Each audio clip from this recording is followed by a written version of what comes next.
Okay, let's do this.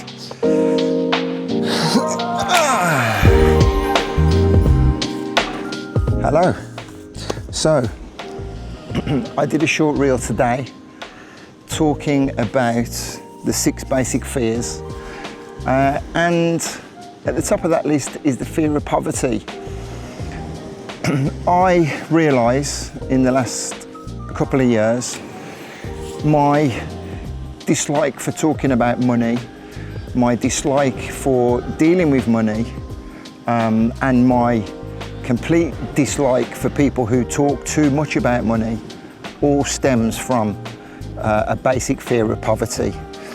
And the whole purpose of this video, as I sit here on the beach, give you something nice to look at, is to hopefully make you look inwardly and make you realise why you have the same hang-ups about money that I did, and how changing your perception of money and changing the perspective of your outlook on what it means to try to attain money, it could make a completely different outcome to your current life situation. It's going to be a very basic video. I'm not going to do any fancy edits. I'm sure I might have to do a couple of retakes, but here we are. If you're watching it, then I'm happy with the outcome. I guess I need to begin by giving a quick overview of my own personal situation and what my feelings about money were, for reasons that I shan't go into now, not because they're private, but just because it's something that I would really need to write down and script. But I always had a dislike for money based on what I now understand was my dad's attitude towards money. He himself would have had his own reasons why he made money his god, and he would behave in a certain way that I didn't like. That would lead me on to feel uncomfortable talking about money around people. But one thing that is important is that I've never been shy of trying to earn money. I've always been quite an industrious person when it comes to finding ways to earn money, but I've always done it inwardly. I've always kept it to myself.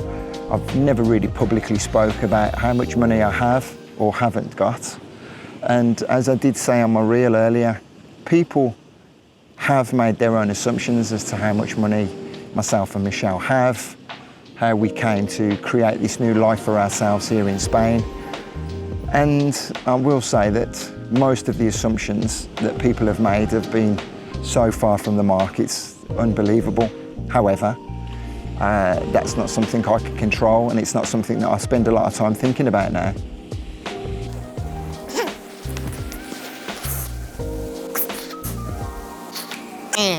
Still recording.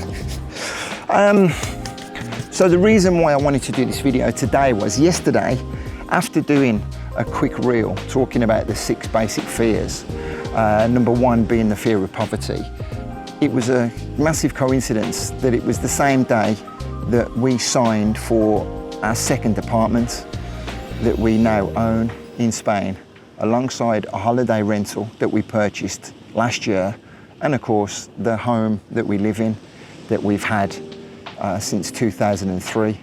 So if you'd have told me 2 years ago that Michelle and I would now own a further 2 apartments here in Spain, I would have laughed at you, because A, there was no way I thought that we would ever be able to afford it, and B, it was not something that particularly interested me.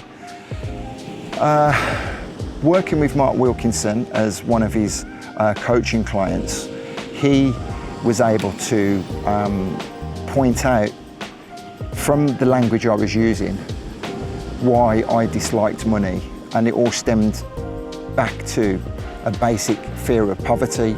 And when I looked back and I looked at the behaviours of my mum and dad, I looked at the behaviours of myself growing up, I was able to understand exactly everything that he was saying and agree that yes, even though it wasn't something that had ever occurred to me before.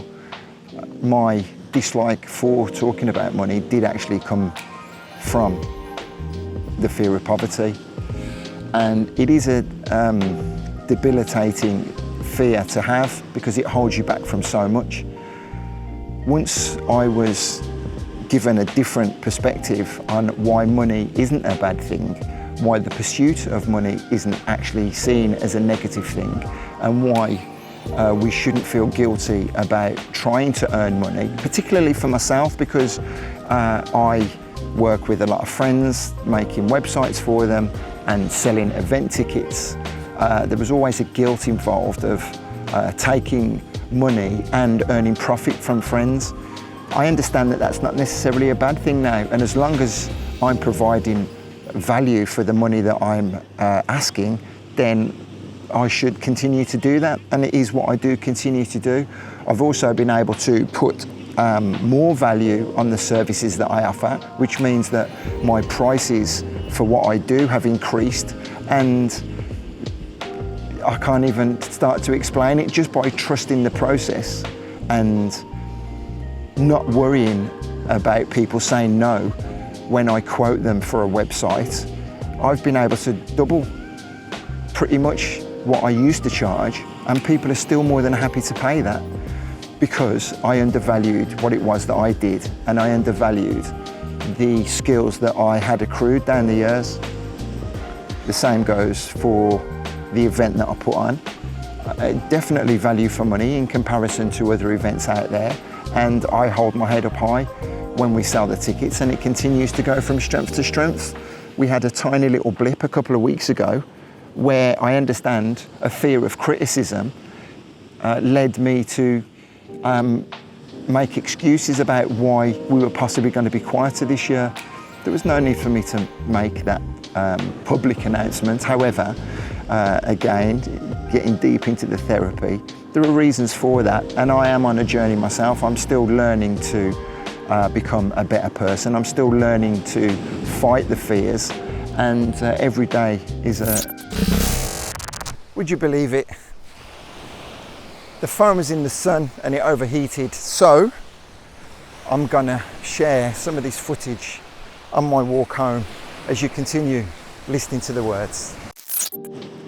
So let me get down to the crux of it.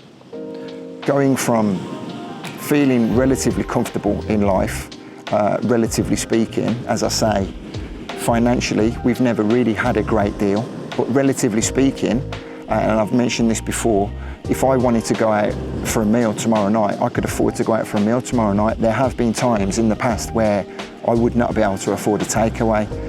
We've had the electric cut off, we've had water cut off when I've been on the other side of the world. So many circumstances in the past. So I understand what it's like to have no money. I'm not coming from a place of privilege.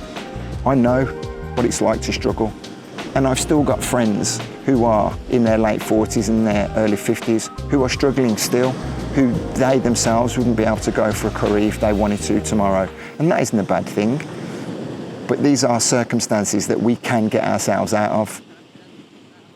And like all my content, this is to hopefully shine a light on how you can become a better person and hopefully inspire you to look back in the future and say, you know what, watching that video that Wardy shared on the beach, it did make a difference. Okay, let's get to the details. Becoming a coaching client of Mark Wilkinson, he told me why money wasn't a bad thing. He told me a few steps that I could make to start improving my circumstances, to value myself more, to ask for more money when I'm quoting for jobs, graphic design, website work, video editing and so on. And just by trusting the process, immediately everything he said would happen, happened. When he planted the seed of why money isn't a bad thing and to look out for opportunities to make more money, I live in an area where there are an abundance of really affordable properties for sale. By stopping and thinking how I could take advantage of that, I started to find ways and means on how we purchased our first apartment just over a year ago. Within a few weeks of receiving the apartment, spending money on kitting it out and making it ready for rental, we had pretty much a full summer of rentals in the place. Now, I shan't go into the details of how we've been able to do that because it's none of your business. However, I've had to make plans and I've had to make a few moves to be able to A, afford the apartment, and B, think forward to have a contingency plan, a safety net, as it were. And just by opening my mind up to those situations, I said the other day, if you ask of the universe, it will provide. And here we are into our second season now. And again, it's been full all summer. Michelle was offered a position working for an equity release company not long ago.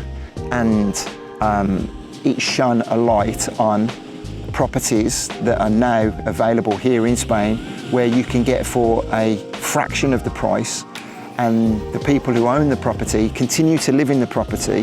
However, it then gets transferred into your name. Just by me having the mindset of looking for opportunities for investment for the children's future, again, we were able to make moves and to think of where we could pull resources from to make this happen. And yesterday we signed on our second apartment, and it's a fantastic feeling of gratitude knowing that we're providing for our kids' future. We also have our own house, the family home that we've lived in since 2003, which is another investment for the future. So all of these things off the back of being someone who really disliked talking about money. You still won't hear me talking about facts and figures too much, because I know how turned off I used to be when I heard people talking about money, how much they earned, how much profit could be made on certain situations. Because of my outlook on money, I really didn't like it. It didn't impress me. In fact, it had the completely opposite effect. And so I hope you understand why I've shared this video with you. And I've been sat here for Lord knows how many minutes. I just hope I got the message across. If I haven't, and I go home and I watch this, then I may bolt some information on at the end. Thank you for watching.